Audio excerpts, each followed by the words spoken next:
హే నడిసొచ్చే నిజాయితీకి నిలువెత్తు రూపం మన నరకాలను తొలగించే దీపావళి దీపం మన పలమనేరు నేలకు చూపగా ప్రగతి మార్గం తమ పరభేదాలు లేవు తనది ప్రజావర్గం కేంద్రంలో కూడా ఈసారి తప్పకుండా ఆంధ్రప్రదేశ్ లో వస్తే కేంద్రంలో కూడా వచ్చేదానికి 90% కన్ఫర్మ్ అయినట్లే కాబట్టి తప్పకుండా కేంద్రంలో కూడా మనకి కాంగ్రెస్ పక్షం రావులా మన మైనారిటీ వర్గాలకు అందరికీ న్యాయం చేసేది కాంగ్రెస్ పక్షం మాత్రమే అది ఓపెన్ ఫ్యాక్ట్ ఏం చెప్పినా చెప్పకపోయినా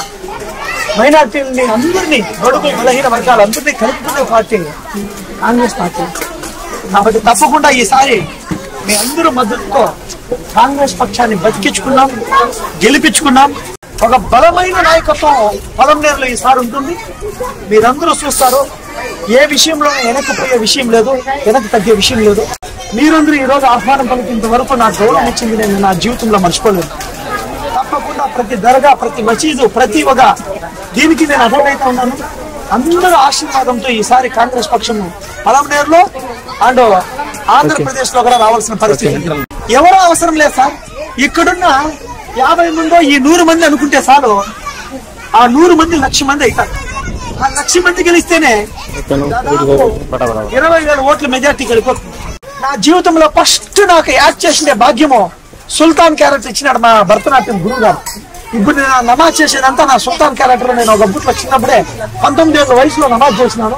నా జీవితంలో తెర ముందర ఫస్ట్ యాక్ట్ చేసింది సుల్తాన్ క్యారెక్టర్ బీబీ నాచియార్ ప్రోగ్రామ్ లో సుల్తాన్ క్యారెక్టర్ నేను యాక్ట్ చేసిన ఈ రోజు అది గుర్తొచ్చి నాకు సంతోషం వేసింది కాబట్టి 100కు 100 పాళ్ళు నేను మసీద్ కాదు ఈ దర్గా కాదు ఈ మసీద్ కాదు ప్రతి మసీద్ చేస్తాను శర్మిలారెడ్డి గారు నిర్వర్తిస్తానని చెప్పి వచ్చింది ఆడబిడ్డని చెప్పి ఆ అమ్మ పౌరుషం ఉన్న మహానాయకురాలు ఆ తల్లి తప్పకుండా సీఎం క్యాండిడేట్ గా చూడాలని చెప్పి మీ అందరికీ వినతి అప్ప ఎందాకైనా చూద్దామని బంధుకై కదిలినాడు శంకరన్న ఎందాకైనా చూద్దామని బంధుకై కదిలినాడు శంకరన్న ఇక సాబోరేవో తెలియక సమర శంఖమూదినాడు శంకరన్న ఇక సాబోరేవో తెలియక సమర శంఖమూదినాడు శంకరన్న